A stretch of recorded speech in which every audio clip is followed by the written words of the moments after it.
Hey guys. Okay, so we're going to go over the other two of the four new forms, the PEAD as well as the RLA-CAA forms.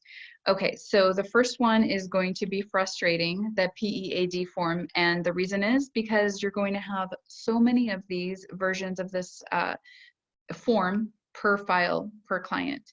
And I'll explain why, but it's a good thing to have it and you're going to want to. So let's open up zip forms real quick. Okay. So you're going to, obviously it's per property. So you're going to fill out the address and then put the date that you're having your client sign this. So this form basically is for anybody entering the property that they are being advised of the best practices. They're being made aware of the pandemic, just in case they don't live on this planet and they don't know what's going on. They're being made aware of the risks, and also they're given some guidelines to follow when they are going to properties. So one thing to keep in mind and always tell clients as well, so right now, this was made just now by the CAR attorneys, and it does say in here, and it's important to remember that even though we are right now allowed to show properties, it's not that we are encouraged to, we're actually discouraged to. So really, buyers should be trying to look at properties by virtual tour. We're supposed to kind of avoid in-home, in-property meetings. Obviously, that's not always practical, especially maybe buyers who aren't savvy or first-time home buyers. They're going to want to see the property. So we're supposed to limit it. And before we do any actual showings, we have to take a few extra steps before we get there. So it's no longer pulling up 6 properties on MLS. Oh, these are vacant, we'll just go hit them all. No, there's no more of that right now. So for right now, you're going to have to take all of these extra steps before you show each single property. So we'll go over what this form says in detail, but basically you're going to have a buyer that you're working with sign this form per property that they go to. You are going, as the agent, as a buyer's agent, you are going to sign this form per property that you go to. In addition, again, as a buyer's agent, you're going to collect this form from the seller as well. So the seller's agent has a duty to get it from their seller, and hopefully they just upload it on MLS to make it everybody's lives easier, or they send it to you. So let's say you pull up those 6 properties your client wants to see. It isn't a good idea to go and do that, obviously. It's better not to. If they can wait, if they can do them by virtual tour, that would be better. But let's say you're in a situation where it calls for that, okay? So you're going to collect these PEAD forms from all 6 sellers, whether or not they live in the property. And if they don't, if it's a rental, you're going to collect it from the tenant. So you're going to collect these on all 6 properties. You're going to sign one yourself on all 6 properties, and your buyer is going to sign one for all 6 properties. So now you have all of those saved in our system, and we're going to save it forever. So now that's if you're representing a buyer. And then once, let's say, sticking with representing a buyer, you get into a contract, and now it's time for inspections, possibly an appraisal inside the property, maybe even some repair work, things like that. So you as a buyer's agent, if you are scheduling, if you are the one scheduling a pest inspector, a property inspector, and an appraisal. So you're going to find out from the appraiser if they're going to be doing in-property visit. If so, the appraiser signs this, fills it out.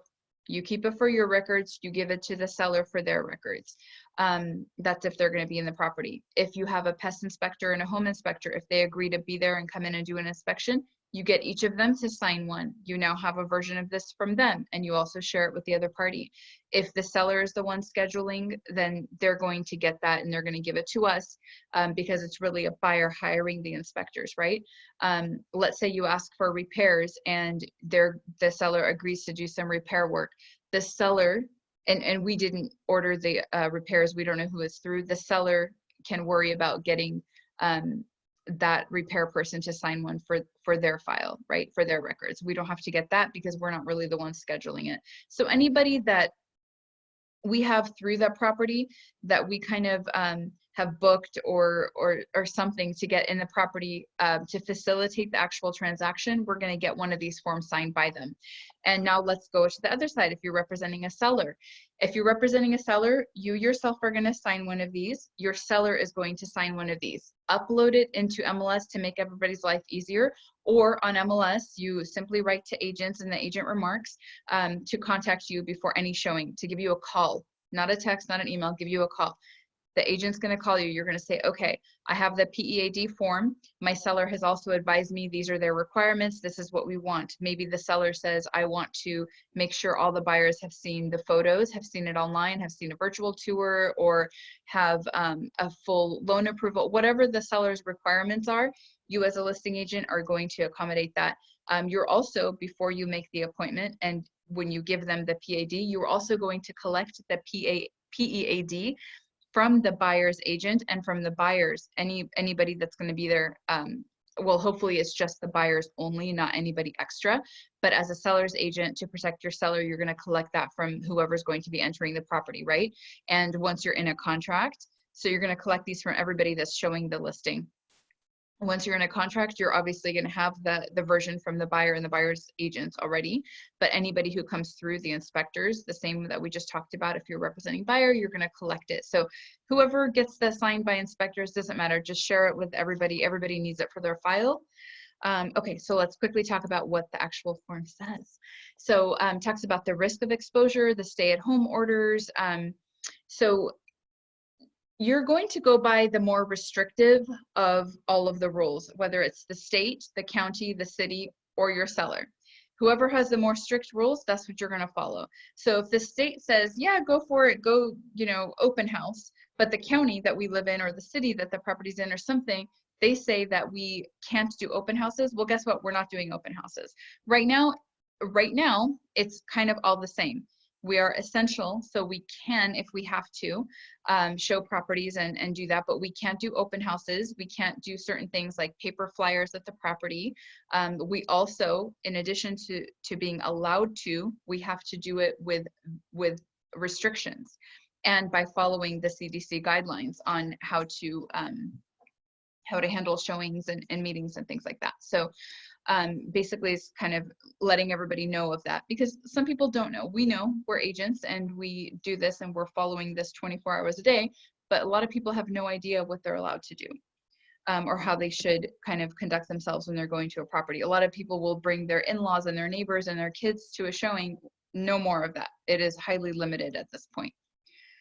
Okay, so it kind of goes about the risk of exposure, the stay-at-home orders, real estate as essential services, representation agreement. So who's signing? By signing below, you make the following representations. So by signing this, it's almost like an affidavit again, that they're swearing everything is true.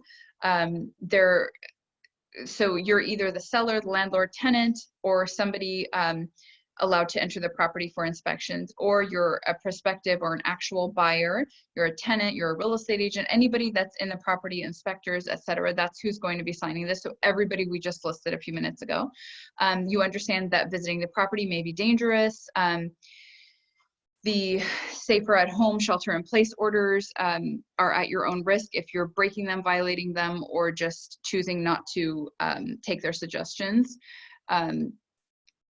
So you agree to take all reasonable and necessary precautions. Some of them are that you are aware of all of the laws. You agree and understand that it's your responsibility to protect yourself and your kids if you have them with you, for like a buyer pretty much, or a seller. You also, we're going to be making sure that whoever signs this has a copy of the best practices provided by CAR. And again, we're going to have a branded version with the signature lines and everything like that in our system so that we can get everybody to sign it. And the nice thing is you'll only have to have each client sign one version of that. You don't have to have multiple. So, everything that is in the best practices, I'm not going to list them off. You guys can read them, and everything that's kind of here. So, keeping social distancing, 6 feet between people. If it's a really, really tiny property and you've got 3 actual buyers, they're all going on the contract, maybe take one in at a time. That's what you can do, just to kind of, you know, keep safe. But keep in mind, even if you think all of this is silly and you don't buy into it and you don't, you know, believe that it's dangerous, I don't care. Nobody cares. It doesn't matter. Besides the entire earth thinking that is dangerous, it's also about being professional. It's also about respecting those who do care about it. Maybe your buyers care, maybe the sellers care, maybe somebody around you cares. So it's about respecting them. It's about doing our job correctly, following all of the rules set forth. We're members of the Realtors Association. We have to follow their guidelines, right? These are also my rules. And also it's optics. We want to look like we actually care about what we're doing. And just in case there is some danger out there, we want to make sure that we're taking all the precautions necessary. So we have to believe this and we have to explain it to our clients so they take it seriously too. So if they go to somebody's house that they have to sell the house and they're just touching everything, their kids are, you know, getting into their stuff, touching door handles and light switches, we're not respecting the rules here. And that puts our client at risk. It puts us in a bad situation. So make sure you take this very, very seriously. Okay, and then everybody signs the bottom. So who signs it? So if it's, let's say you have two buyers, buyer one can sign on this top part, buyer two can sign in this bottom part. You don't fill this out until you get to the version where you're signing this as an agent. You put your name and sign it, and then down here you fill this out. You put your brokerage, again your name, and the license numbers. So the version of this where the agent sign is going to have that bottom portion filled out. All the other versions, you don't fill out the bottom portion. Okay, quickly moving on to the listing addendum.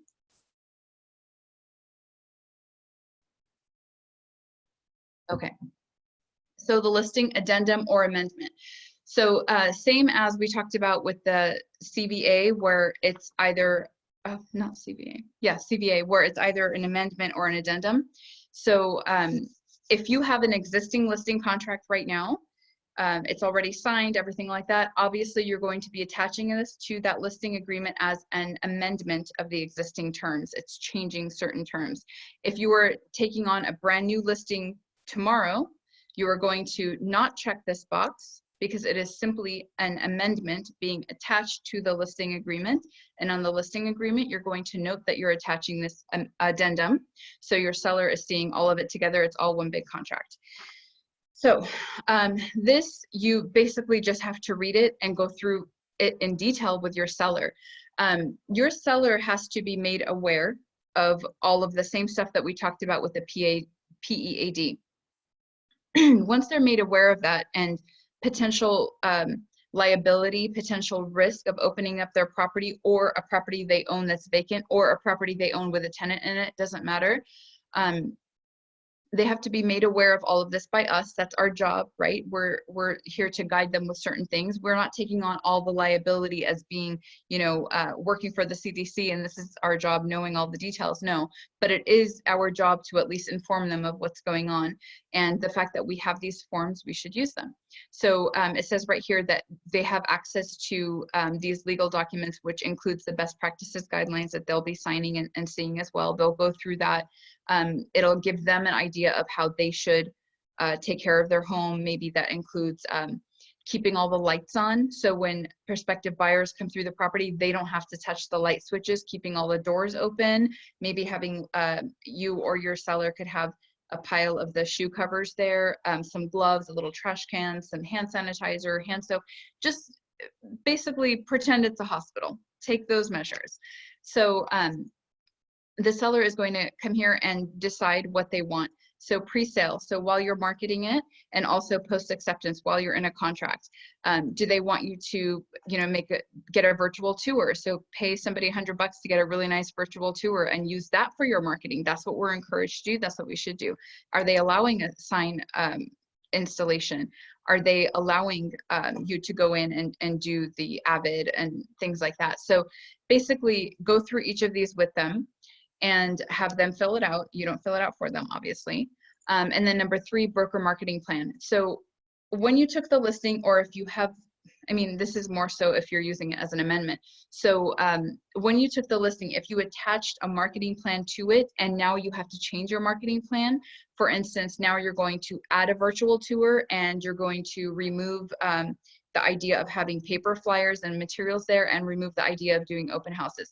This is where you would type it in. So you would just come here and type in no open houses, no flyers, and virtual tour will be, I don't know, recorded and marketed online. Something like that, right? Just make it a little more eloquent than that. So this is where you would type that up. Or you can attach an addendum if it's that lengthy. So the other thing is, after going through all of this and talking to your seller, yes, I know what you're thinking. It's going to scare them. They're not going to want people through there. Well, their mind shouldn't really be changed by this information because they should already know the risks and what's going on. And if it is changed, well, that's okay. That's the whole point of this, is to make them aware. And that's okay if they change their mind. They are allowed to do that. So they can decide, hey, you know what? I think I'm just going to take it off the market until June, just kind of see what happens, you know, wait to see what happens with schools and stores, etc. Okay, that's fine. That's their decision, and we're going to let them do that. So you can do something. You can do temporarily withdrawn off of the market, right? So you can check that box and you will follow your MLS rules, whichever MLS it's on, and you're going to mark it as, what is it called? Like hold instead of temporarily off market now, I always forget. So you're gonna mark it like that. Different MLSs have their rules on if it accumulates days on market, you can deal with that. So that's just temporarily off market. Let's say your existing listing is until September and they want this off until June. So you check that box and you're just simply taking it off the open market, but it's still in a contract until September. So between now, April and June, if they decide to, if they found a neighbor that wants to buy it and sell to them, guess what? They still owe us the commission. Our contract is still in place. So you have to make sure that they understand that this isn't a cancellation. It is just temporarily off the market.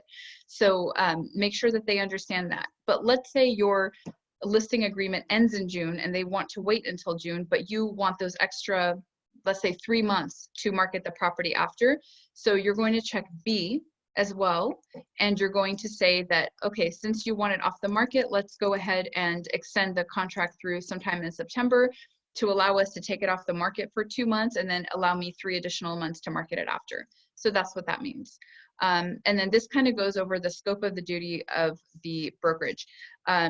Obviously, these are written to kind of help us as agents to take away some of the liability, some of the obligations of agents. So that's what this is. So please read it because they will ask what that means. And then additional terms, if you need to write something specific in here to amend or attach to a listing agreement, run it by me first. Let's see what it is that you need to do. If there's any specific weird situation that we need to type up, don't just freely write things in here, especially if it has anything to do with the situation that we're in. So yeah, and so everybody agrees and signs and we are done. So if you guys have specific questions, let's talk about it. If you have general questions, let me know. I hope this was helpful and I'll talk to you guys soon.